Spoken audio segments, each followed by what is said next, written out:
Welcome back, everybody, to the Paladins Premier League. It's time for our second set of the day, which is going to be NIP versus Virtus.Pro. And we got a taste of Virtus.Pro in our first match. Definitely did. I got to say that last replay, really slowing that down, helped capture, I think, the gravity of that final arrow launched by Koa and that victory of Mousesports. It's always been a close set, more back and forth. I think I wasn't quite expecting the reverse sweep. I thought VP were going to be able to get at least one of those maps, but you know, they seem like more and more of a one-trick pony. They can only succeed with that strategy of go to the objective and sit there longer than the enemy team does. And eventually, whatever team you're going against, the series goes long enough, it gives them even more time to try and figure out and poke holes in that strategy. And NTBs in that interview seem to be feeling pretty good about their performance. They have been working with these different swaps and everything that came together collectively in the last 3 games. It's going to be a really telling split, I think, for these bottom 3 teams. The teams that didn't make LAN in the EU, there's that certain stigma with Europe that they're so dominant, they're going to make every LAN. But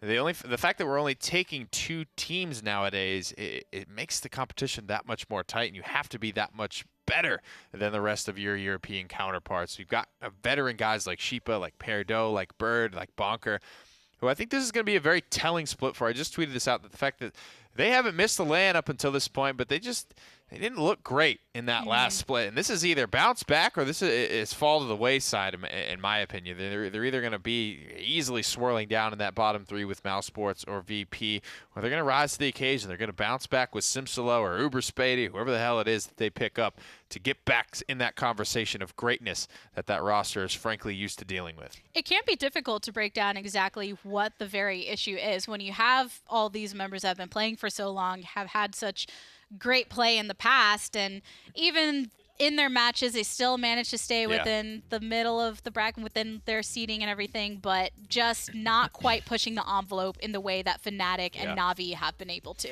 Exactly, and being able to bounce back, whether it's a new roster member, I don't know what it is. Sometimes it takes that loss to light a fire under your ass to get back to the grindstone and start to maybe innovate a little bit. Figure something else new. What makes you different? What makes Na'Vi Na'Vi? What makes Fnatic Fnatic? It's that 3 DPS, that very coin, tried and true strategy that I think that they love to go to. And NIP, it's time to show us what you got.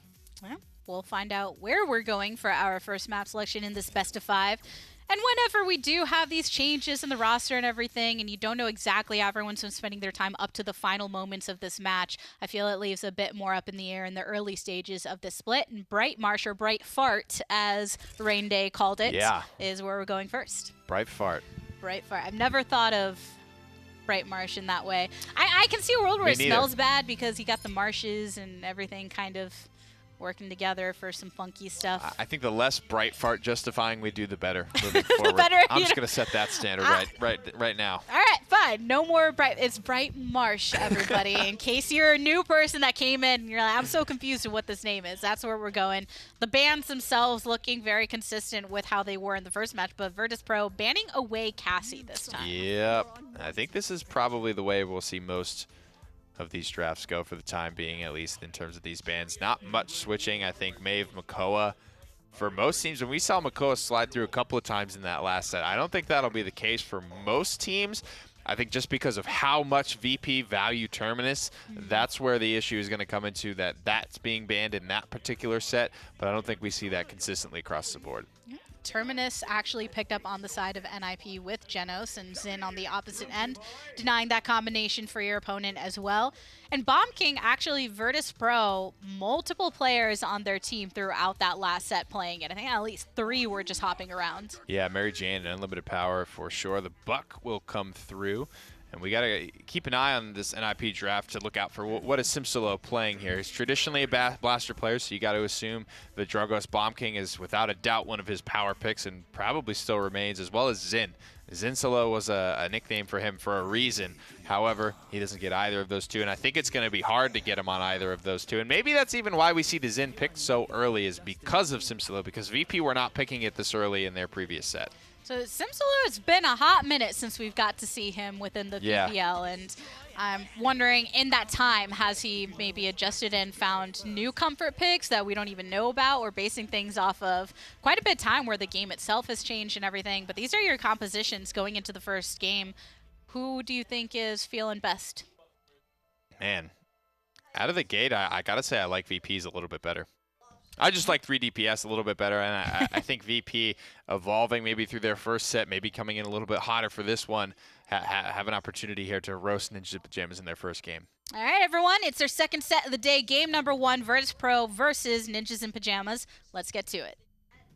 Hey, ladies and gentlemen, welcome to the cast here. I'm really excited for this matchup. Evan Rayner and William Newberry V, or Rain Day and Gormizer, if that suits your preferences. We're here to ride you through this great, I think, intro of a new team with a new player that's been around the block, exactly where he's been. Not a lot of people have known. Was off Virtus.Pro for a while. Now back on NIP, Simsalou. I think he's going to have a very big impact on the Ninjas in Pyjamas today. And I feel like this is a good matchup for both of these teams. You're both bringing in one new person, although Simsalou, I want to say, has a little bit more veteranship overall than you're going to see out of Mary Jane.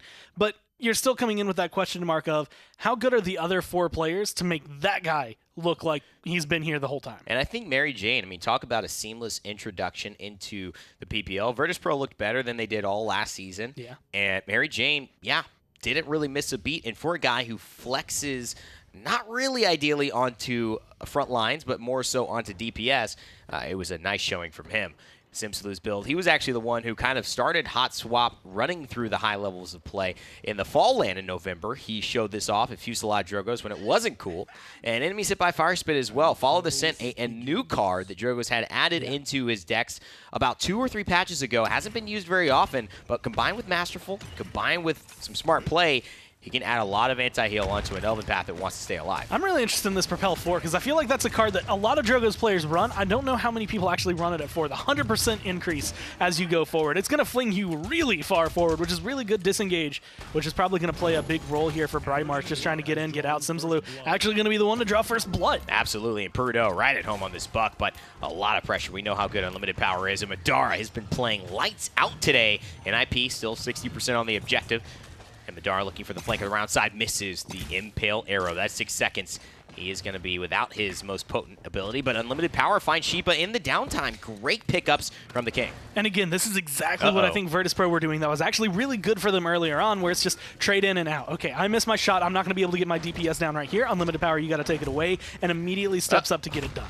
And he almost misses that second Poppy Bomb as well. Unlimited Power just getting off of that. I think it's the best thing you could hope for a team that's younger, working out some guys, to be able to play a couple of matches in one day, have that doubleheader off the gate. Even if you don't win, you get warmed up, you feel the league, you understand what it is. Bonker needs to come up big, but Simsy, another big pickup onto Unlimited Power. Sheepa finds the kill onto the healer. That's going to do, Pig. That will be the first objective. Going to NIP, new lineup, new phone. Who dis?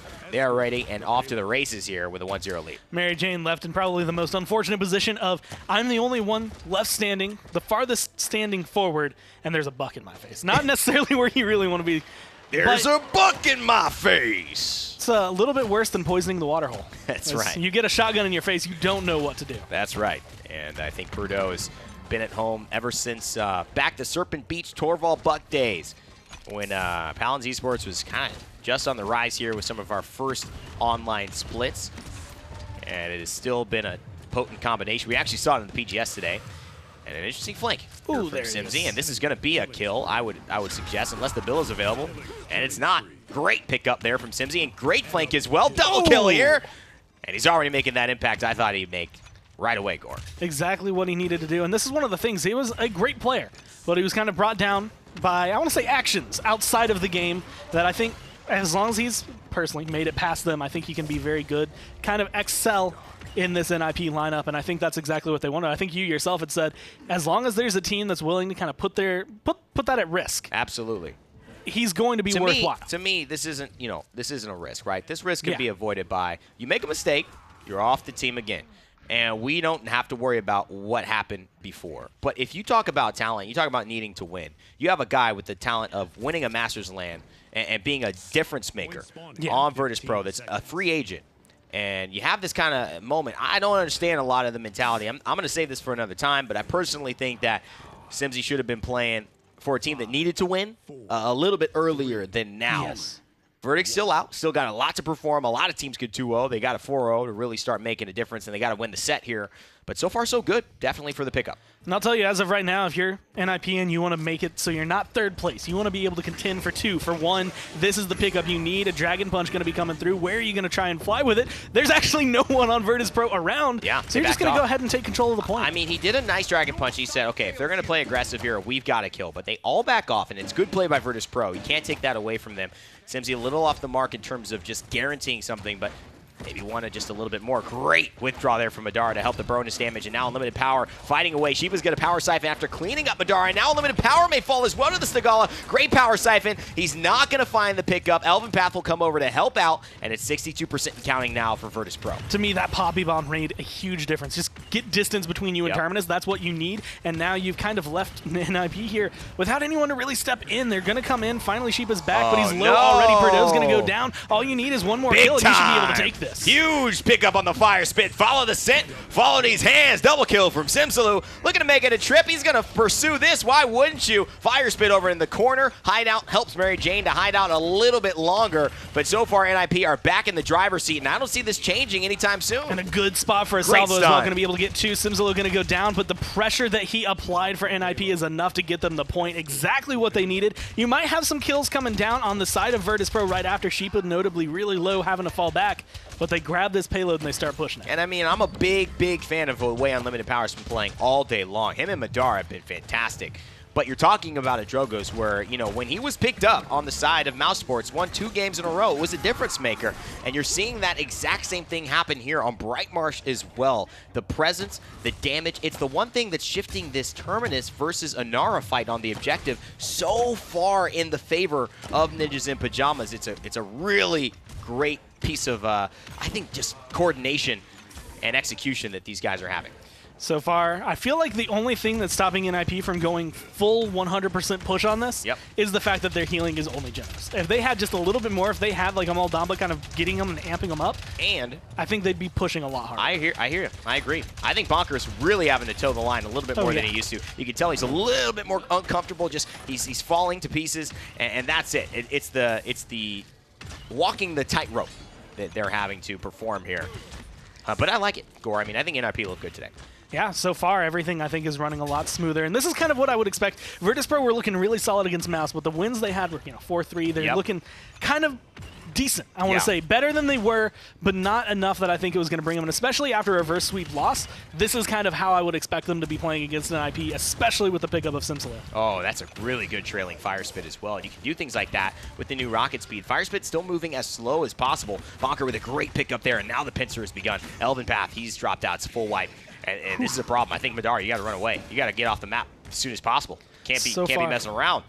Simsaloo gets that credit, and he's up in the air. He's got Dragon Punch still ready. I'm starting to notice a theme of good Drogos equals win as long as they don't get someone to deal with them. Right now, I feel like Shaolin might be the only one who could actually try to take care of Simsaloo, and he just never finds himself in that engagement where he can actually go for it. With the double morale boost, or tier 2 morale boost, that Dragon Punch is up so often, he just gets to do plays like this, and this might end it. Hexafire covering a Dragon Punch. Hey, get my back, he says. I got it. Falls down. Really good through time and space from Bird to create the space, though. Sheepa's still here. He's got the reanimate. I don't see any way in heaven or hell that this is not going to be a 4-0 by NIP. They take game 1 here in their opener for the PPL. Exactly what they would have wanted coming into this. And again, you're looking kind of shaky. Mouse feeling really good because they finally get their set win at the very beginning. And NIP are finally shooting. They're like, not third. We're going for 2. We're going for 1. We want to take down Na'Vi. We want to take down Fnatic. And we cannot risk losing a game to Virtus.Pro if we want to be able to accomplish You got to remember, games matter. They matter. And NIP missed land. This is a new team. This is an invigorated team. I expect a lot out of them this season. NIP looking like G's in game number 1. Turns out they're still good. Yeah. NIP. This just in, NIP still good. All right. At least against Virtus.Pro, they're looking pretty solid out of the gate. Simsaloo looked great. I think that's I kind of thought that was going to be a pretty flawless transition. He plays the same stuff as Lazy. He, has performed at the same level that Lazy has performed on said champions. And again, NIP's troubles, I don't think stem from any mechanical lackings of their players. I think it's maybe just a personality meshing sort of issue for them, as I think it is with most PPL teams. I don't think there are many players in the PPL that have any issues with the mechanical nature of their play. It's just all about the meshing. team synergy, approach to the game, yada, yada, yada, all that off the field stuff. And I feel like that's become more of a topic of conversation where in Yeah. your interview with Bitey, for instance, he had mentioned it, where a lot of it is that meshing. And you can take these players in isolation, you watch their streams, and they're fragging out, whatever it may be, but it's the collective that matters with these teams. So that was game number 1, going heavily in the favor of Ninjas and Pyjamas on Brightmarsh. In game number 2, let's find out where that's going to be. It will be Serpent Beach. Yep. So we'll see this one maybe play out similarly to that first game coming through. I think NIP are a team with a lot more experience and are able to beat a relatively predictable team like Virtus.Pro a little bit better. I think VP still getting into the swing of things here, still finding that identity, that role. I think they've come a lot closer this season already with Mary Jane, I think, being a very good flexible player. I think Elven Path's just truest form is on the front liner, and I think they did a lot of that in the spring split of swapping him around on DPS. There was a lot of swapping on just the champions that Unlimited Power and Madara were playing. So I think if they lock in here and start to specialize and become better at said champions, I think they see a lot more success, as well as VP. I like this. They're switching up the draft in a big, big way. So why do you think they went with this double support ban, leaving things open like the Mave, I'm guessing? Yeah, just this is not only to put pressure on the enemy support, just inherently is what that does, but leaving open power picks and forcing NIP to be like, okay, these guys, they're not being predictable right now. VP have done the same thing in a lot of these games we've seen today. And I mean, how long do you do the same thing with bad results before you change up the drawing board here and go with something a little bit different? And frankly, I like it. I'm on board. But then you always have to wonder, making such a drastic switch, is it going to bite you in the booty? Can you Well, when you got nowhere to go but up. That's fair. They have one loss already within, and now they're going against NIP, who just thwarted them completely in game number 1, saw through all the colors that they provided. But they're picking up the Mave, the Khan. Those have been banned away ridiculously as far as numbers of bans go, and then Cassie as well. That's one way to start off your composition. It's just a big, big flip-flop here. Powerful, powerful picks for VP. Mave, Khan, and Cassie. Yep. You know, in our shot terms, it's not bad, but it doesn't feel out of the gate to me like just the absolute raw power coming through from those first 3 from VP. I really like the way that they've done and started this draft. So I think when you have such a crazy different draft like this coming out of VP versus NIP with a bit more of their standard picks, then it's a matter of, will this shakeup be enough to keep them in it, or are NIP going to rest on their little laurels and just know we're very experienced players that can just shatter whatever new composition you're coming through sheer comfort? We'll have to see right now because, you know, NIP are the more experienced team, I think, at the end of the day, and they probably have comfort playing a number of different things. And they've gone for a pretty strong draft here on Serpent Beach. I'm looking personally at Peridot on this Buck. I think this is one of Buck's strongest map, and I think this is an incredibly strong player-champion combination. So I'm leaning on him to sort of absorb a lot of the brunt of the impact here that VP have gone with in this draft. All right, well, I am very excited to find out how things go down in game number 2 with such a drastically different draft. So let's find out. Thanks, Gabby and Nick. It's going to be a nail-biter because I think you have 2 types of situations that could arise here. You have a great kind of flex where we usually see Simsy on some type of blaster, but probably be on the Shaolin here, and Peridot on that classic Buck. But then you've also got a really big opportunity for Madara, who's already played amazingly today, but on the Pip can be the game changer in this double Stigala lineup. Evil Mojo is going to be crucial in getting the front line out of this fight. And I think a big factor in this game that has not been prevalent at all today, mainly because of bans, and I think to quote William Shatner here, Gun! He's coming through. He's in the game. He's excited, and I'm kind of excited with him, honestly, to see how he's going to be coming through. There's a lot this guy offers, and there's a lot that he offered for Na'Vi, and I feel like with some buffs that he's gotten, there's a lot he offers to everyone. And you can see how much invested he is in Hope Guard, and this is one that you would expect. Now, with Mad Mac most likely and having to be running the Mega Potion Pip, you're now seeing Madara kind of take that role of, we're going to go onto the Cassie here. Mad Mac, you're going to be really just our main source of keeping this con nice and healthy. But expect when that shield comes up from Elven Path, the communication to be tight from Virtus.Pro to get a heal right when he needs it. These shots already just doing a lot. And this is exactly where he comes in strength. Unlimited power not going to be able to live through the healing, but it's still hitting for 240 a shot. Bonker really doesn't know what to do with all this pincer damage, but it doesn't really matter because in the back line, there's Simsalud, there's Madara already off the board. And it's wild. I mean, look at this. So you got Purdo actually playing the Shaolin instead of the Buck. And Simsy here on this Buck feeling more comfortable. So a lot of switch-ups lineup-wise that we may not have expected. These teams trying new things like we heard of Mousesports doing. Still trying to see where is the best spot for each player, each map, each lineup. Unlimited power taking down Bonker there on the Terminus. NIP 96% and counting. And Elven Path on the point with the shout.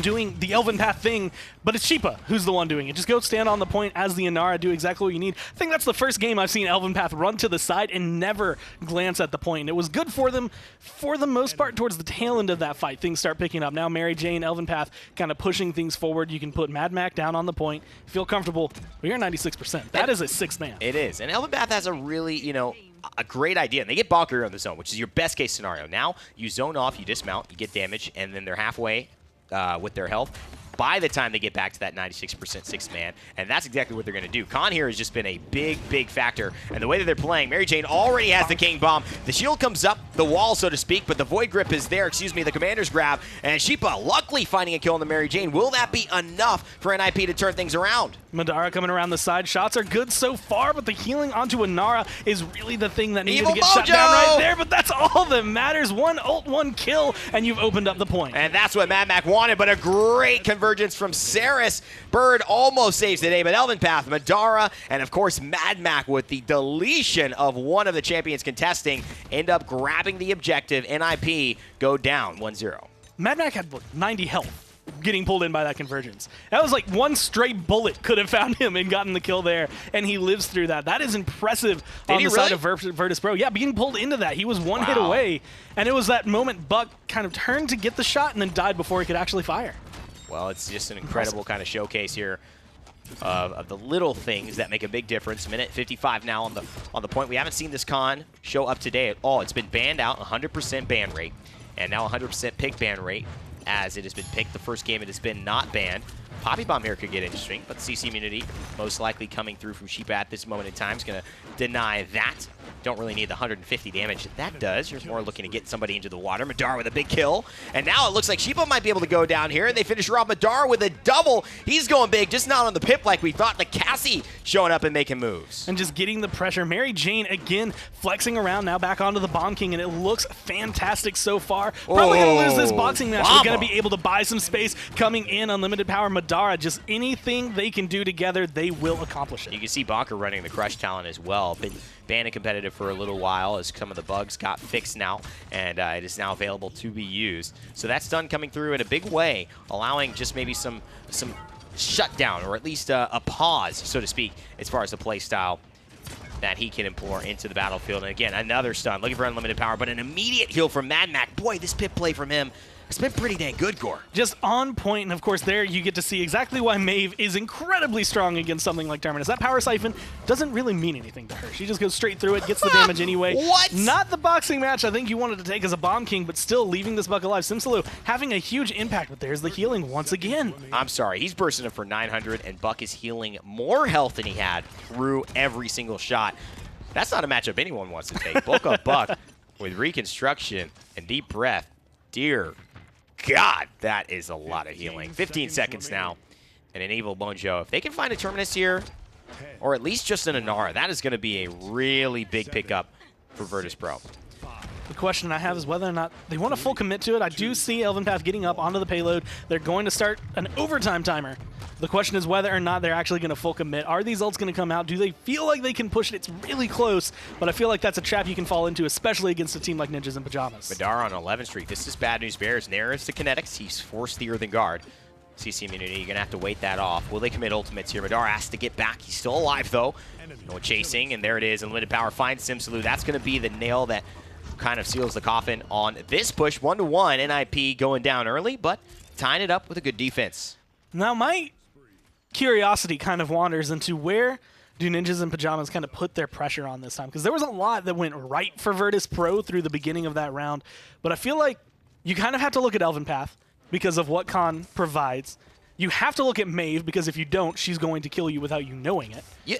But Madara at 6-1 and 5 has been just such a huge threat. Like, Virtus.Pro have really spread the target. I think Virtus.Pro are real close. When Elvin Path is your lead guy and he's the only guy that's making big plays, you're in trouble because that's a front line. I love it, but there's a lot of great front lines out there that are going to mitigate his impact on the game. Yeah. You need someone like Rock Monkey to show up, come out of nowhere for Virtus.Pro. And I think Madara is showing that he's taking the mantle on. He's taking that challenge on his shoulders and saying, I will be the Rock Monkey for Virtus.Pro here. I will make the big plays. I will be undeniable in my ability to get kills, get high KDAs, have immense value on each one of my lives, and that's going to make Elvin Path's job easier. We're going to be a great team if we're able to do that consistently. I love watching the mobility of Maeve. I mean, just that. Okay. Gets from one side of the map to the other into the background, gets rid of Perdo. Might look for the healer still, but really just kind of holding on to Bonker, making sure no reanimates coming through.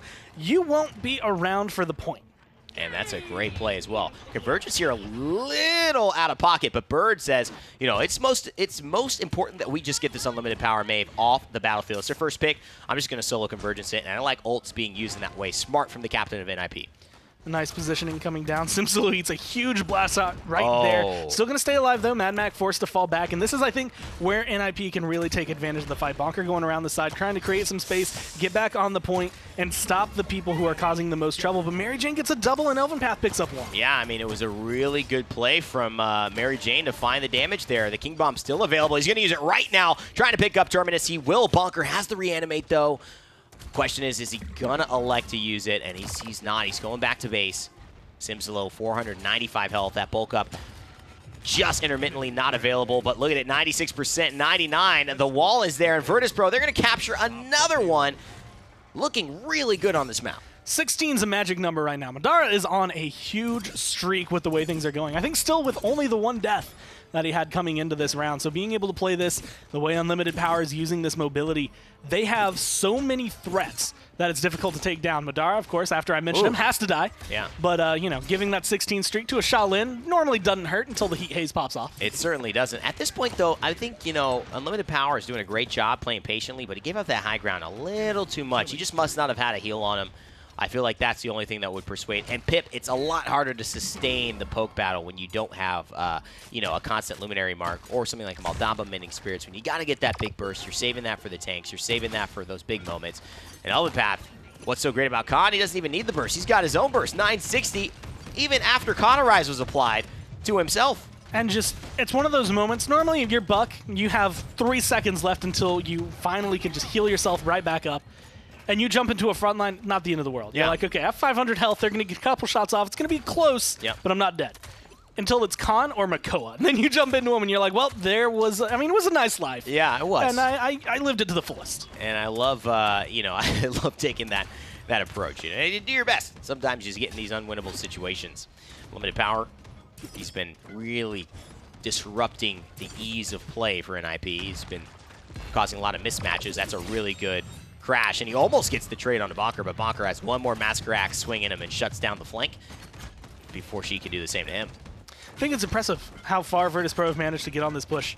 That seems not necessarily uncontested, but to go a lot smoother than it really should have. I feel like there's spots where NIP are holding where it should be a lot more difficult for them to hold, and spots where they're not holding that would make this a lot easier of a defense for them. And as of right now, I think they're starting to take back that ground. Now they can push them back. Now they can hold back Virtus.Pro. But they gained a lot early on. And let's not forget this dynamic. The two people shooting at each other right now, former teammates. The one kicked out the other for doing things not really related to playing Paladins, doing things that he just didn't feel were trustworthy. Didn't feel like he was really on the side of Virtus.Pro at the end of the day, or maybe too careless.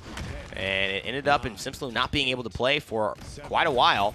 NIP giving another chance here, and he showed up big. But so far, Elvin Path and his team have the story going their favor in this one. It's still a defense, but they've won both points. Now 600 credits apiece, each player ahead on the side of Virtus.Pro.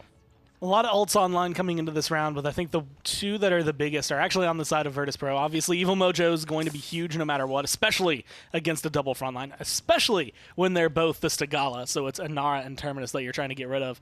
And then Elvin Path, in the event one of those two doesn't get hit by the Evil Mojo, has the delete button, which I think is much better used on this Terminus to get that reanimate as far away from the point as possible. It's one of the only real counters to reanimate, because you can't reanimate in the water. You can't reanimate when you're not at the point, right? You can, but it's not going to be the value. It's not going to work the way Evil you want it Mojo, to. you die wherever you die as a chicken, you have the chance to reanimate. You have the chance to reanimate where you die, and if you could die far away from the objective, that's what Khan can do. So they've got to be very, very careful. And early convergence, nothing from NIP. That's a convergence wasted. That is not how they wanted to start this fight. And unfortunate because you can see they're kind of lost, don't know where to go. The Midnight really stalled them out. Inara low, Inara gone as Mary Jane picks up that one. Perdeaux trying to do whatever he can, but the damage is really widespread. He's hitting 2 people, 3 people instead of focusing down 1. And Mad Mac goes off in that one. He gets the double heals. He's got the reload procs. He actually keeps Elven Path alive, and Elven Path with a battle shot as well does the dang thing. But Dara gets another kill. But look at Mad Mac on a 16 streak. This pimp has shown up big for his squad, and he has an Evil Mojo ready, primed, and he has been healing up his solo front line in the most important ways possible this round. Just keeping the pressure applied, actually in a great position. Can't be seen really well from the right. Has perfect angle onto the point with all of his shots. And now with Mary Jane coming around the side, you really get what you want there. Off the side, it's going to be Inara, but it's still going to be a big kill. And there's the Evil Mojo as well. What do they get off of it? At least a kill from Elven Path and Mary Jane with a double now. The pressure relieved. The pimple's been popped, Gore. They have the chance, and they will take it. It's 3-2 for Virtus.Pro. Overtime going to tick away, but they will be moving forward with yet another chance, and these are the ones we usually see go through as a push. Again, you go back to yesterday, and you say, all right, so it's Virtus.Pro doubleheader. They're going against Mouse. And you say, okay, well, I'd say let's give it 4, maybe 5 games. Yep. Mouse can win it. They go in 5, they do win it. Then you look, okay, NIP versus Virtus.Pro. You know, that's going to be like a 4-0, 4-0, 4-0. NIP is just going to walk through. This is a completely reformed team for Virtus.Pro, and I love the way that they've taken that time. Both of these sides, not going to LAN hurts for these teams, but it hurts even more when you're Virtus.Pro and you're looking at the fact that you haven't gotten many wins. You have not been performing to your own standard. You crack down, you come back, and this is the level of play they needed. But, I mean, a lot of this also is that convergence at the beginning of the round. We didn't get a camera on it, but it gets no value. It might have been for the smartest reason ever to use it, but the value not gotten is a problem. You have to find something off of that. Elven Path finds significant value in his ultimate. Mad Mac finds significant value in his ultimate. That really was the difference because they dealt with the front line so much better. If you can convergence Khan, you can get him down. This is going to be a big deal, but I don't know if they'll have chances now. Mary Jane, the new DPS player, getting picked up for Virtus.Pro. He's got his King Bomb ready. They are this close. They are inches, Gore, from being able to push this one in. And again, getting it so close. 1 minute and 20 seconds left is plenty of time for the rest of this push. All they have to do is keep a couple members alive. Madara, Mad Mac, Mary Jane. If they go down, that's going to put a big pause button on this. But Elven Path is still standing, still going. Unfortunately, that's going to be the full wipe for Virtus.Pro. They have a minute. So they can take it, relax, and regroup. But you take someone down with you. You take Sheepa down, you keep fighting. I never understand these guys who just stand there. You know, Elven Path does the right thing, and he just says, all right, I'm going to fight. I'm going to take you down, Sheepa. You know, and Sheepa goes back to base, and it's just a little thing. It's a little thing. You lose your streak. You get a couple extra credits, but it's a mental game. You never let your foot off the gas here. Elven Path knows this is the one chance he can guarantee having a chance to win this game where NIP do not. He and his squad are in the driver's seat. It's just going to take one big play. Virtus.Pro are in the hive mind right now. Every single one of them. Cauterized 3 up to Haven. Some of them have Haven 3, some of them have Haven 2, but they are all going for the exact same thing. They recognize where the threat is, what they need to do, and how to deal with it. They get rid of the healing, they get rid of some of the incoming damage from the Shaolin and the Buck, and they make this game so much easier for themselves. Big heals, though. I mean, Mad Mac just keeping his team peppered. Not easy to be a Mega Potion Pip. I mean, I can tell you. He's not following my list of rules, though, which is, you know, basically go frag out the enemy team and heal yourself. But he likes healing his squad, and I guess that is working out for him. Elven Path finds Bonker there. It's going to be a reanimate. It has to happen. He's going to battle shout it, though. There's not going to be much damage. He just used the shield. No problem. Evil Mojo finding the value. Mary Jane. He's going to find a double kill. Do you love me? Oh, I love you. Unlimited power showing his prowess. And it's Virtus.Pro taking a game off of NIP. Did not really expect it until today. Neither did I. At the beginning of the day, the way they came out against Mouse was like, all right, this might be a team that can contend. With Simsalou, I kind of thought NIP, again, we're going to not necessarily skyrocket, but jump up a level and overall. But it seems like Virtus.Pro have jumped up a couple levels with the way they've been going. So I'm excited to continue seeing how this goes. Madara was fantastic. I don't know if we have seen this guy come to full form quite yet, but he has started out strong in the summer split. Pro bringing it back, tying up the set. And they've shown a lot of resilience in the past, but when we talk about them versus Mouse Sports, it feels like a whole different conversation compared to NIP. Yeah, I think this is going to be shaping up to be a really interesting split here. When you've got Virtus.Pro, they need to win that game. I think they get an incredibly strong draft just based off the meta picks that we're starting to see arise here in the summer split. And if they're not going to win that game, what game are they going to win? That being said, it is still a big accomplishment at this point in time to defeat a team like Ninjas and Pyjamas, in my opinion. And then you have to look at moments, as the casters himself had mentioned, with Elven Path when he's willing to go that extra mile, even when you feel like you're down and out, you're about to die, but take some kind of value with you. Yeah, I mean, it's an incredible start and showing that they have the flexibility to be able to play this con, as well as Madara continues to just be a very consistent, solid pick. No matter what he seems to be on, he's bringing a lot of value, sometimes more than Unlimited Power. And I got to say, Unlimited Power definitely stole a lot of the spotlight going into the spring split, and he seemed like he was the guy that just gets whatever he wants. He's playing the Cassie, he's playing, it doesn't matter, Madara, you're just getting the cleanups. So it's good to see him come through, have that type of performance, get consistency on a lot of different picks as well. And Mary Jane fitting nicely into this Virtus.Pro roster, I have to say. The flexibility has proved to be worthwhile for them. The eyes are always going to be on the newcomer, Mary Jane, and then on the old-timers, well, now only a split old, who are starting to actually get that experience under their belt. Absolutely, and while it wasn't Peridot on the Buck, I think Simslo did just fine. I think NIP did just fine, assuming the draft that they gave up. I wonder if they're really kicking themselves. It was a really weird draft. You got to remember the Genos and the Maldamba bans coming out from Virtus.Pro. Very weird stuff, but things that are going to really, force NIP to make adjustments, and that NIP adjustments and large-scale gear shifts hasn't been their strongest suit in the recent past. Well, we'll have to see if they do decide to make any adjustments in game number 3. Series is currently tied, so basically becomes a best of 3 with Stone Keep being the next map. And we questioned going into game 2 with Virtus.Pro having such a switch in their draft, deciding to ban away 2 supports and take things like the con early on. Then that with the Maeve and everything just enabled them to go with the full force they did. Yeah, I'm wondering about the Simsalo Buck though moving forward. I think Peridot has historically been amazing on this champion, as well as NIP need their blaster. Not to say that they absolutely needed a blaster to win that game, and that was the biggest issue for them. I think there was a lot of else in terms of VP's draft that could have made things easier for them. But that being said, getting Makoa first pick is always nice, but getting Simsalo, especially on his sort of re-debut in the PPL, he played with Virtus.Pro in the first season, but this is his first games of Season 2. He didn't play at all in the spring split, so getting him back to a comfortable state, I think, is going to be big for NIP, because when he is comfortable, he is a hell of a player. Yeah, I think back to when he really got into the groove with Pip over in the Fall Land that we had previously.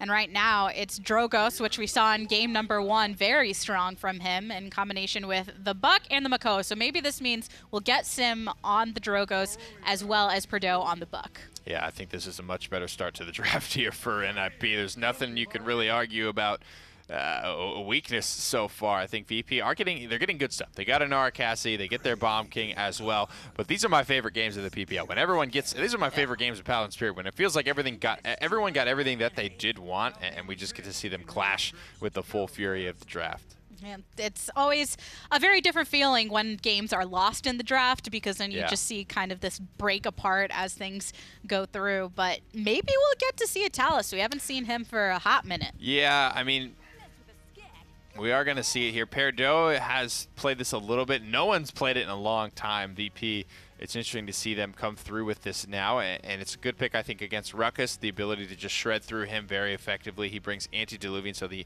sort of what Leon brings, but in a flanker's kit, so to speak. So he's going to have that inherent anti-heal. Not as good as Leon, but he will be able to have that sort of cauterize and that record duality and be effective on both ends. Well, here we go with game number 3 of our set. Let's find out who comes out ahead. Thanks, guys. It's going to be an interesting one. I'm really excited to see how the Talus plays out in this matchup. We haven't seen him in a long, long time. It's been a hot minute, I think, since we've actually gotten to see Talus. And I'm kind of excited because I feel like, again, there's places where he fits, but it was just kind of like, well, I think this person might do it just a little bit better. Let's go with them instead. Oh, the places Talus will go.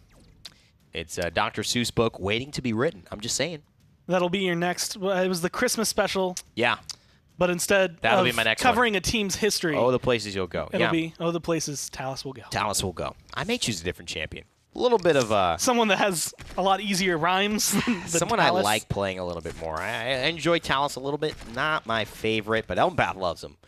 And I think, you know, he has his moments where he just destroys a lineup. And that's the thing, right? Talus can be a win condition. It's not very common, but he can. And so you put an interesting dynamic here that maybe NIP haven't played with a ton. I don't know if they've been scrimming against VP very often. I would guess not, to be honest.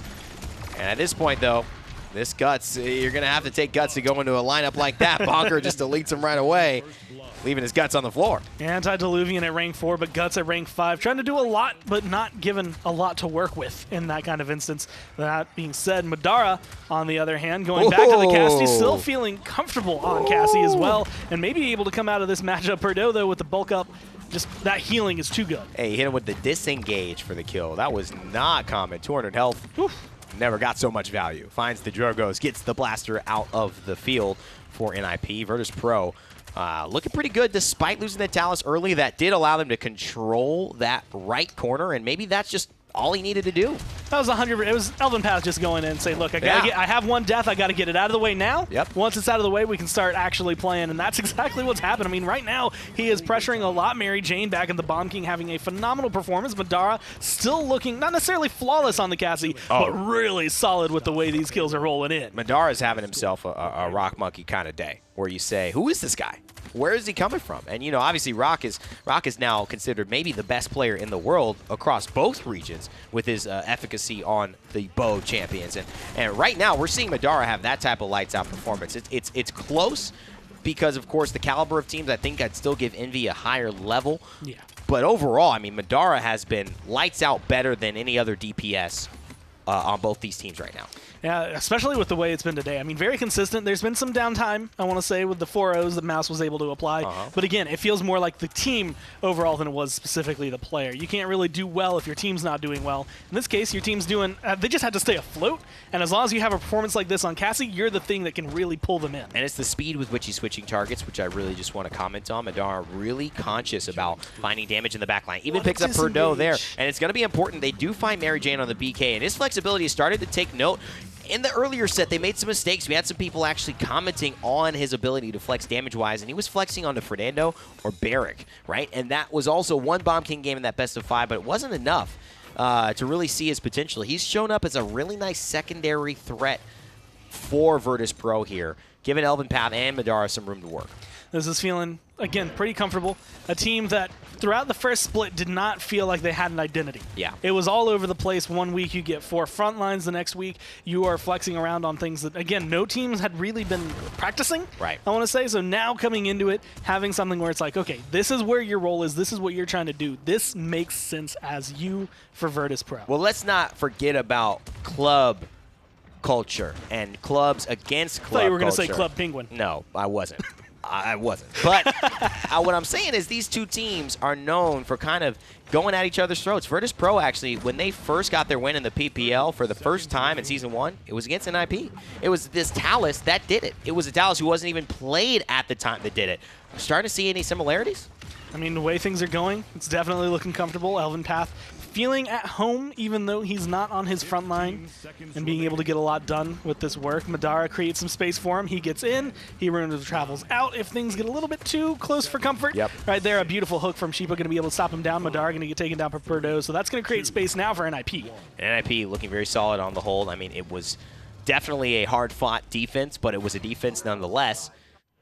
And you just talk about plays and executing and the target swapping and the ability to go left, right. He gets a disengage. The heroic leaps down. Perdo's like, well, don't have much. That's the second disengage kill he got this round that I can see on camera. He might have even gotten some more. I like this loadout. Kinetics is, you know, when you have anti-heal, it's going to typically go up to the top. Elvin Path not running it, his at max fight level, but still Blast Shower following back after that. Somersault 2 and Tumble 3, that's kind of the ones that are maybe back and forth. I think Tumble and cards like Tumble have been on the rise through a lot of champions. Just crowd control reduction is way too valuable to miss up. And they're doing a good job for Genos, right? You know, Mad Max got only one heal, one way to heal, and they're all picking up Rejuvenate. Unlimited Power's got level 3, but all the DPS are grabbing that because they're saying, you know, let's just make your job a little easier, put a little bit less stress on that heal, make it that much more impactful when we do get it, and allow you to really throw it to where we need to, especially since it's going to be giving us that damage amp as well. Madara hitting for 782 on these basic attacks, and that's enough to help Unlimited Power clean up Sheepa on the turtle. And coming around the side, looking to try and hold this angle, keep people either dismounted or locked down. Madara immediately takes that, although not exactly the way you would want, not finding a lot of hits and instead getting hit more often than not. Elven Path comes in, Elven Path goes out. That rocket could have potentially been some devastating effects, but he's still just hanging around the corner. Uh-oh, and I think Elven Path's going to hide. Him to take it. He's going to hide because Simslu can't see him in that corner, so Elven Path does the right thing, and Simsy misses. Nice! And that's a problem. That's what they needed right there. Luckily, the stun doesn't go onto Simsy, and Simsy's still here, and that's the power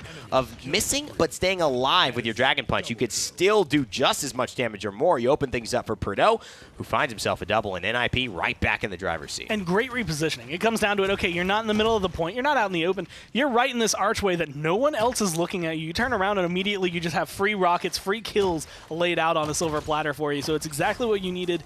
I think the best way to have a bad ult. I agree. Can't disagree with that. Madara trying to find Sheepa, but the Ancient Range is popped off with the King Bomb. Sheepa finishing off Mary Jane there. It's a nice battle between Ruckus trying to focus on the Warder's Field, but says, screw that, it's too tanky, I'll just go for the tank.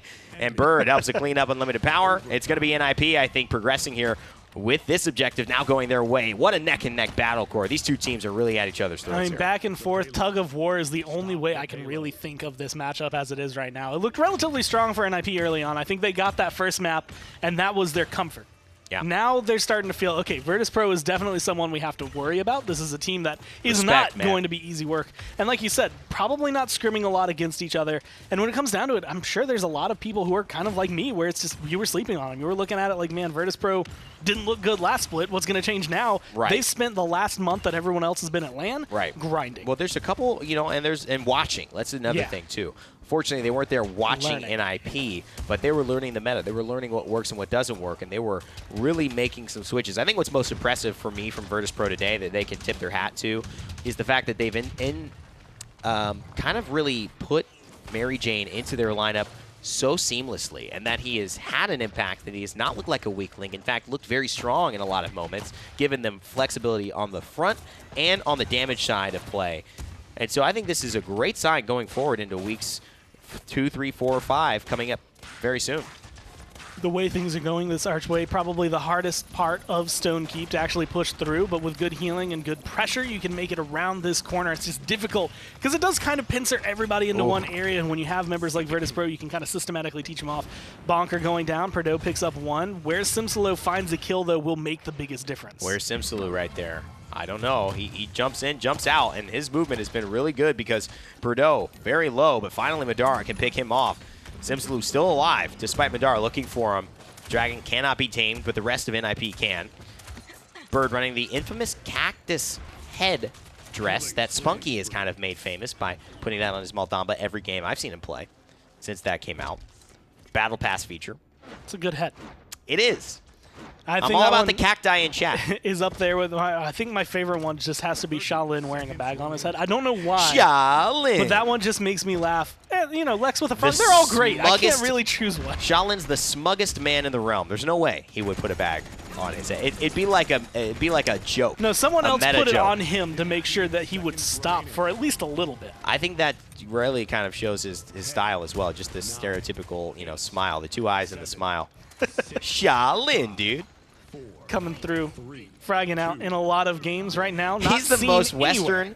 He's the most Western, non-Western champion. Yeah. I could think of. Yeah, I have to give that to him. He's so Western. That is such a good description for him as well. I never would have thought of that, but that is right on the nose for what Shaolin is. Shaolin's supposed to be from the east side, but he's on the west side. I'm on the east bank. I'm on the west bank. You ever seen Robin Hood Men in Tights? Great moment. It's a good movie. From my man Dave Chappelle. And Carrie Ells, great actor. I forgot Dave Chappelle was in that. Oh, yeah. You got to puff up the sneakers before you can get into the fight. Now we can presume. Good moments. Anyway, back into Paladins. Yeah, I guess. They were in a realm. They were in No medieval Dave times. Chappelle here. That could have been taken. That could have happened right outside of Brightmarsh. You never know. The forest of, Actually is canon that it happened right outside of Brightmarsh. It's written, if you look at the script Yeah. for Robin Hood Men in Tights. I want a Shaolin Men in Tights costume design. I hope you're listening. I hope you're watching. Great stuff here from BK. Luminary Bomb King is disgusting, by the way. Simsy hits that. And that's maybe all she wrote. That was dangerously Good close hook. to not working the way he wanted it He to. got Still out. goes off, though, exactly the way they need to. Right now, Simsaloo being alive is probably the biggest threat. This dragon has caused a lot of trouble right there. A beautiful rocket to get rid of Madara. Following up beautiful rockets to make sure Elven Path doesn't have as big an impact on this fight as he could. And that's 63% gained without giving out really anything. And through time and space used. So I was thinking maybe they'll go for this Talus because of the through time and space Talus combination where you ult at the same time. Talus can lock you in place. It's free. He's going to have to use his ult here. He's got to get to the point. I'm not sure it's going to get much, but we still haven't seen him do it. Is he waiting for a target? Does he feel that his team is called out, being able to stay there? It's 96%. NIP find 2 kills, and he's actually going to not use that ultimate there and save it for another day. True ultimate patience. I feel like right now, NIP, this is the equivalent to teams that we always highlight for adapting on the fly. This is okay, Virtus.Pro came into this hot. Virtus.Pro came into this a way that we did not actually expect or know how to deal with. Now they figured it out. Okay, these are the people we need to target down. These are the people that are causing the biggest threat. If we can get unlimited power isolated, melt them just as fast as you can. Otherwise, you're looking at Madara. You're looking at someone else. Mary Jane, just get rid of them. At this point, too, I also think that when you look at Talus, I mean, he can work. But it's just a little bit harder to do what he can do when you're looking at champions who execute easier and more effectively. You know, Talus can be the most effective guy on the battlefield, but boy, does he have to go through some hoops. It's not even playing field. And I think Elven Path has struggled to make the big impact that Simsy's doing, just hitting E and flying kind of near one of these champions. Jumping up and just shooting one shot. Elven Path's got to trace him, track him. I don't think any of that's happening. It's just been a good performance by NIP. They're going to take the lead here, it looks like, unless Madara turns into a tank. And I don't think Cassie has that ability. That's actually, again, your patch notes are on Friday. Oh, or yeah, Thursday, well, maybe whenever they are. I'm trying not to A spoil little bit Gordon. later. Come on. Cassie turning into not just a frontline, but like an actual tank. Yeah, a new It's ability. New skin. We're adding a 6th ability in Paladins, and because there's only 4 abilities right now, that means we're adding 2, in fact. So one of them is turning into a tank. and a whole new currency as well as we'll Not get into again. That. Yeah, we'll get into that. Patch notes is on Friday, so make sure to stay tuned there. NIP take the lead in this set, and if they get the next one, they'll be going home with a win. I think a lot of us didn't know exactly what to expect from this set going into it because of all the changes, but hey, here we are. NIP get the victory in that game. Here we are at tank mode Cassie discussion as well. What a change. What a change for the Bow Girl. And what a great start, a bounce back game, I guess you want to say, for NIP. Traditionally has been a good map, at least for those guys coming from D69. Perdo, Sheepa, definitely helped to bring, I think, the core of then Bonkar, Lazy, and Bird up to speed, because D69 used to crush that old roster on this map in particular. So a nice bounce back from them as well. The draft normalized a little bit more. I think it was less one-sided than it was on Serpent Beach. And again, even with how one-sided I felt it was on Serpent Beach, NIP are the better team today, and I think even as a result of that, they take a much worse draft to a 4-3 loss. If Simsaloo is still doing some great things on the Drogos, and then Virtus.Pro looks like they're still going for a little bit of a change up, bringing back the Talus for Elven Path and seeing if something like that would be a way to work out for them. But nonetheless, big change. Yeah, that's a huge shift. So why do you think he was motivated to go ahead with that change? I think it's just his nature, right? He's the guy that feels comfortable playing this. I don't think anyone else in this VP lineup is going to play it, and that's the difference between VP and a lot of other teams, is that they will work in a champion almost at all costs, right? I don't think you see Thiel switching on to like his one-trick Sky for the sake of Fnatic, right? That's just a VP thing, and I think maybe they're starting to get a little bit desperate, but they're also trying new things, and they have nowhere to go but up. Well, it's game number 4. NIP have the opportunity to close out the set, or VP can try and push this to another game 5 set, as we saw with them earlier, despite it not being an ultimate victory. The Frog Isle is where we're heading. Yep, we'll have to see. NIP, at least the core of that roster. That's the flip side. They are traditionally very good at this map, so snipers is a big conversation to watch for in this draft in particular. And if those have to be banned out, both of them, the Kinessa and the Strix, I think are worth watching. It's going to open up something a little bit different in this draft. NIP have a big question on their plate at the moment, and they aren't going to ban out any of the snipers. They're going to stick with the con here. And Force VP, traditionally, I will say, very good sniper players. Unlimited Power and Madara, I think, can both be very effective on either Strix or Kinessa. And Mary Jane as well now added That's into true, the mix. yeah. So they got all the sniper options if they do want to head that way. But nothing so far. Nothing is banned away yet. Genos and Buck being the first lock-ins for NIP. I think this is a really strong start for NIP. I think, VP are going to try and get their big bad frontliner. They're going to get that every time. Focus on the snipers here, and I think Genos and Buck are good to get early, especially when there's 2 snipers available, right? VP can have their pick of the litter here, but we've got this Genos and the Buck. We've got what's going to make that sniper's life difficult. Yeah, they can leave that to a last pick if they do want to bring a sniper through, because there's no way VP is going to pick up both of them. Having Maldamba as their 3rd selection, so not quite giving away exactly what they're going with in terms of additional damage, but ensuring the Maldamba and Nara combination as Barrick gets locked in for NIP. Yeah, I don't know if we'll see the sniper out of VP at this point. It's a possibility, and there it is. The Kinessa will come through. I do think we'll see it from NIP because they have the Barrick. It's not a good solo frontliner. They've got Genos, which is a great 3 DPS healer. So they've got the opportunity to lock that in, and they will do so in kind. So, sniper versus sniper. As far as the compositions go in totality, who are you feeling? NIP. I think the Buck Genos start gives them a much better angle at this game overall. Yeah, I like them sticking to their guns with that aspect, and it does put a lot onto the shoulders of Barrick in the way he can navigate. But if Strix can handle Kinessa, which we've seen that happen in the past, then they'll be in a good position. But let's go ahead and hop into game number 4 of the set. Well, this is game 4, and it could be the end of the set and the end of our first day of the PPL here in Europe if NIP can grab a win over Virtus.Pro. Evan Rayner, William Newberry here on the cast. And I think at this point, William, you got to ask, 2 snipers, who gets the better end of this draft? This is actually one that I was kind of interested in. I think, again, in like a base matchup, just kit to kit, I think Strix is better. But there's a card that is probably my favorite for Kinessa. Just you hit one snipe shot, they're revealed to you. Yeah. When it's coming up against Strix, that stealth does not matter anymore in that matchup. You can trace him. You can try to find that headshot. We're going to be seeing a lot kind of focused onto the flare here for Perdo, which is big on this map, gives a lot of vision. And I think Ninjas and Pyjamas, especially with a Cassie on board, are going to be able to capitalize on that. We'll see. It'd be interesting to see what Kinessa is running for Mary Jane. It's a big task to put Mary Jane into this position. Open Season is that card you were talking about, and running it at level 3. Level 3, perfect. A really smart choice against the Strix. And misses that shot. So not the best start, but still wants to peg the Strix. He knows, actually, that Strix is going to be doing this jump hop. It's the safest thing for Strix to do because they're going to have the vision. But I think this composition from NIP is meant to be played aggressively. If they don't go quickly, this Barrick Sheepa is going to be very exposed. And one big shot, Mary Jane missing a couple crucial ones there to start this off. And this is another big thing for me. Mary Jane, the first time I remember seeing him, the first time I remember watching and remembering this name was on Kinessa on Frog Isle, and seeing these missed shots and seeing how, in the middle of the moment, the heat of the moment, you're not connecting. It's a big moment. It's kind of something you really have to change it up on. That was a good shot right there. And now starting to get the ball rolling, warming up, feeling a little bit more comfortable, but it's NIP who get the first couple kills. Ooh, and that's a big follow-up play, but is it too late? Does he turn the gas on too late? Now Sims Lou into the back line. There's no way he's going to win that. He has to run away. Seems he's just too tanky.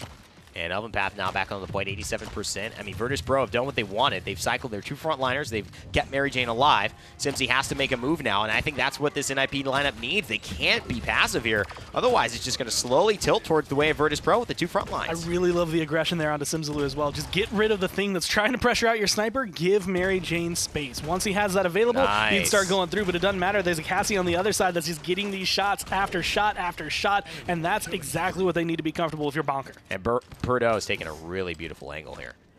Using the brand new Strix skin as well. I like it. 99% NIP are going to have to hold off here. Simsaloo can't get too aggressive, hiding behind that corner, coverage from everyone. And a good shot. Mary Jane's still alive, though. He hasn't died this round, I don't think. But 99%, there's the wall. And I think Bonker's going to be the target. Mary Jane deletes him with the headshot. Can he come up big?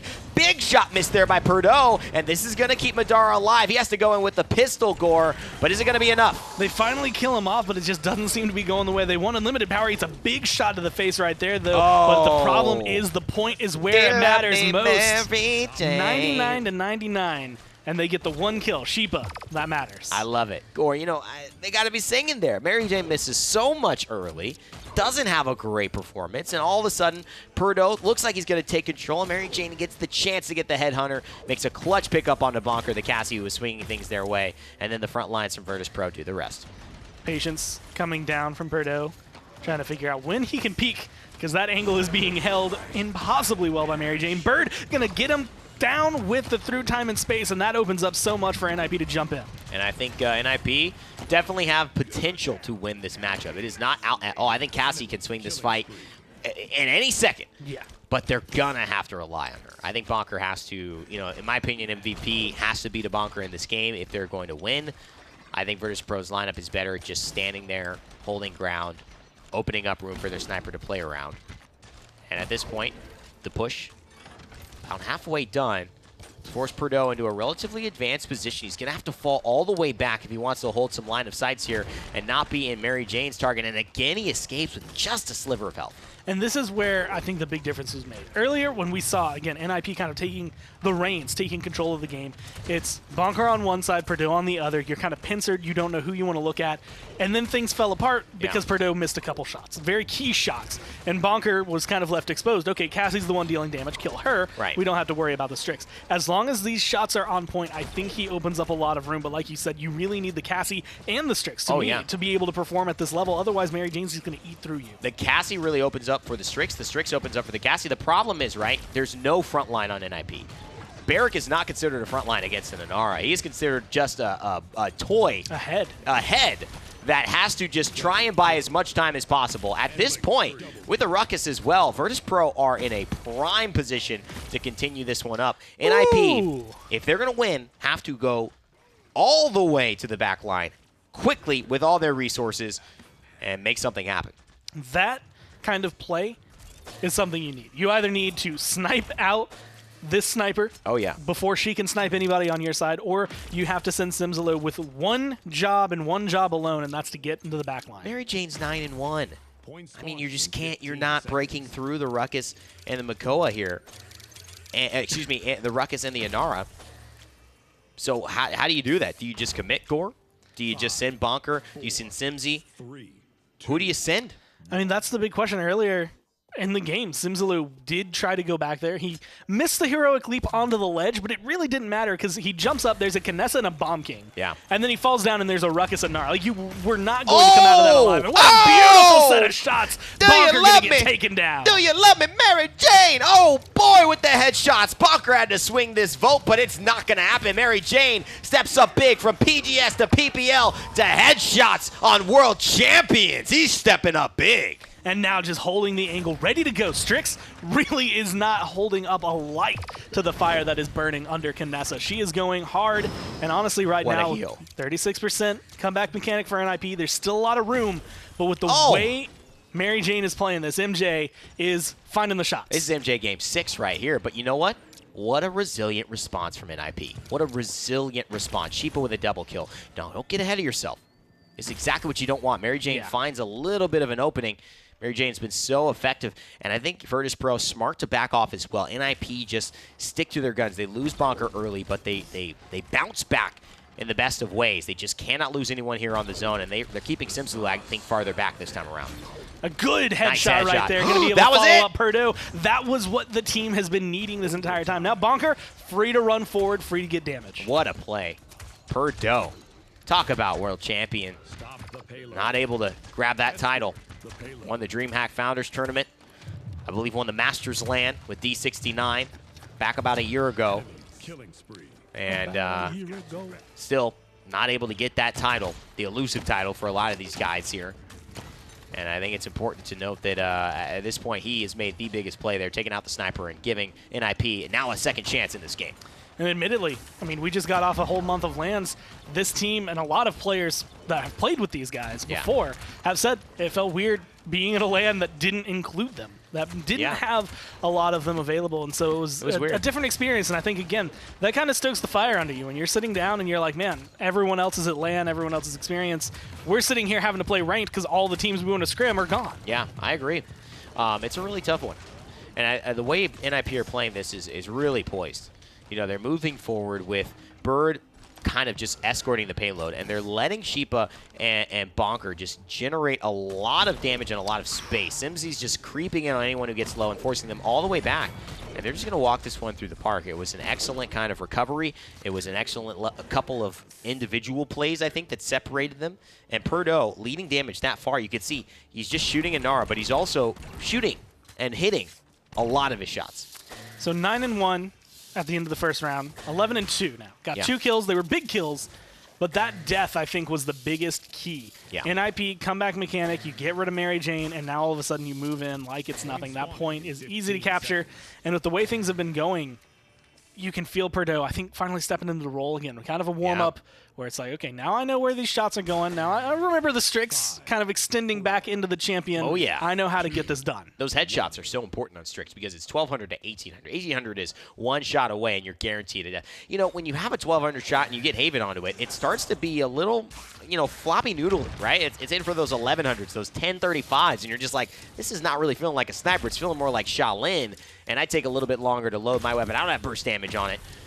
Nice couple of jump shots here, and again, he's just dominating this corridor, but Bonker comes up big. Slays unlimited power, and now Virtus.Pro have to back off, losing one of their front lines. Peeking around the corner, Madara and Simsalute kind of in this one-on-one boxing match, although I feel like Madara didn't realize he was in it until a little bit too late, and then Simsalute going to be able to walk away, but that's big because it opens up this pathway, and that means, hey, free sniper right on the silver platter. There's a couple of members you might have to go through first, but Simsalute is creating a big distraction. Oh my god! What a Dread Serpent by Mad Mac! He sends him off the ledge. There was no way that was completely planned. That was the gods and the stars aligning in one. Unlimited power, do your boy proud, but Bird sneaks around the backside and helps to finish off the flank, who is the front line here, doing 2 rolls, but Bonker, he's doing 3. He's got 3 kills almost in this fight, and looking to make it some more as he goes on to Mary Jane. That's a trip from Bonker, a 12 streak for him, and NIP are glad they brought Cassie to the game. Just looking for one more. Sheepa going to be able to take that unlimited power now in the wrong end of the crossbow when it comes down to it. Right now, you do not want to be in Bonker's sights,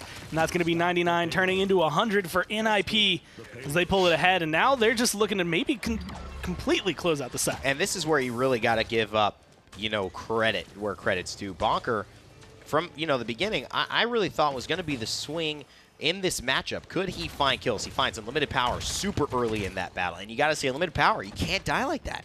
You know the damage here. It's tough, but you have to understand that this is much more than this. You had a chance to tie it up and send it into a best of 5, and now you are on the brink of losing both your games in this opener of the summer split. Not the position you want to be in, although it has been glorious, I want to say, for Virtus.Pro with the way things are going. The thing you need to step up and do right now, though, is stop this payload. 1 minute, 45 seconds. It has moved way too far, way too fast. And NIP, with the way they're playing, 13 streak, 14 streak on 2 of the biggest champions. Simsalute getting a kill right there. Mary Jane finally a return, but this Buck Wild is the gas pedal. And that's a good Buck Wild because he gets a lot of damage off of it. And he basically takes down 2 frontliners by himself. Simsalute has been fantastic for this team on the Buck. Switch up has been wonderful for him. They've given it to him. Perdo says, I'll play the other champs, buddy. We're going to get this win either way. NIP, they move on. They grab the set. They get their first win here in the summer split as they open up against Virtus.Pro 3-1. It was a wild game on Frog Isle, though. The last half of that push felt surgical from NIP. That was like completely in the zone, dead-eyed, staring at the monitor. They know what they're doing, when they're doing it. There wasn't a chance. A lot of teams can't fight back from that, but Virtus.Pro have a really strong showing. Even though they haven't taken a set today, that was impressive from them. What was great is it was just 2 good teams playing good Paladins, and that's what we haven't seen in the bottom side of Europe with Virtus.Pro and Mouse Sports, and even NIP towards the end of that season. So the fact that those teams are now stepping it up significantly got to be a little scary for Fnatic and Na'Vi. It's got to feel good despite not winning your games today for Virtus.Pro. Congrats to NIP. Let's send it back to the desk to wrap it up.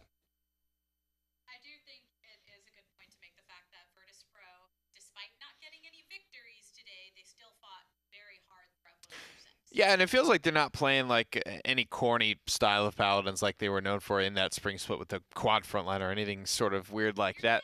I think they have a good lineup now. I think they're starting to find their footing. I think as long as they're not doing any weird things, I think Elven Path is great to just put on frontline and probably stay there.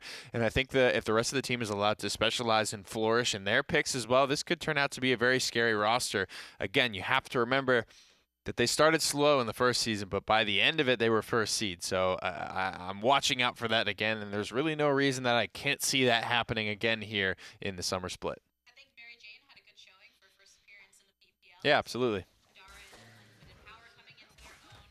Matt back on the that was a great Dread Serpent. Yeah, and that wasn't intentional, but I mean, in the end, though, you know, I mean, he was trying to obviously solo ult that buck there, but the fact that he ended up going for a later detonation to chase him through his jump, well, was pretty good, and the angle was a little bit of luck, I think, aligning there. Simsalo goes flying off at a weird angle, and there you have it.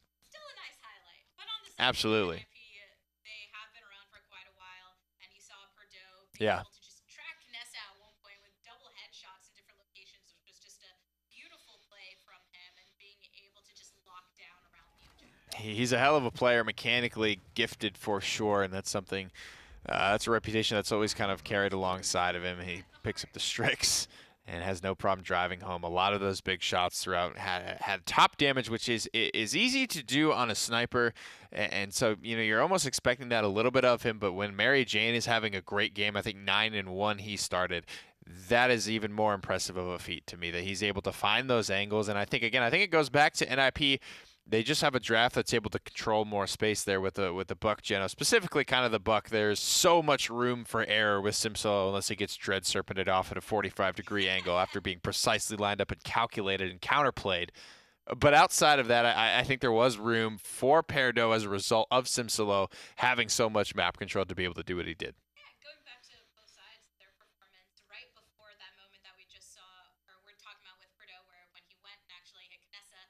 Previously, before that, Knessa with Mary Jane was hitting some great shots. Yeah. Had a play that I know got a lot of reaction from the casters, so a bit of back and forth there. But that's gonna do it for that set. NIP walking away with victory. Mouse first getting victory in our first set of the day, and this is what the rest of our week can look like. Yep, so NIP do claim victory. Mouse Sports scoop one as well. 1-0 for both Mouse Sports and NIP. Virtus.Pro unfortunately fall 0-2. Not an unfamiliar start, though, for the Bears in black and orange. We've got a lot of those teams, obviously, over in North America still have yet a lot of great action to be decided, some more roster changes to take a look at. But, guys, don't forget we've got a big event happening later this year in November at DreamHack Atlanta for the first time. We are partnering up for HRX, bringing you the Smite World Championship, the Paladins World Championship, Console World Championship for Smite, as well as the Paladins Console Wars. November 16th through the 18th is the dates that those are happening. Tickets are available now, guys. Thank you so much for joining us here for the first day of the PPL. We will be seeing the same exact broadcast schedule tomorrow, starting with the Global Series tomorrow at 11 a.m. and PPL again beginning at 3 p.m. I'm Pretty Hair. That's Gabby. Thank you so much for joining us, and we will see you all tomorrow.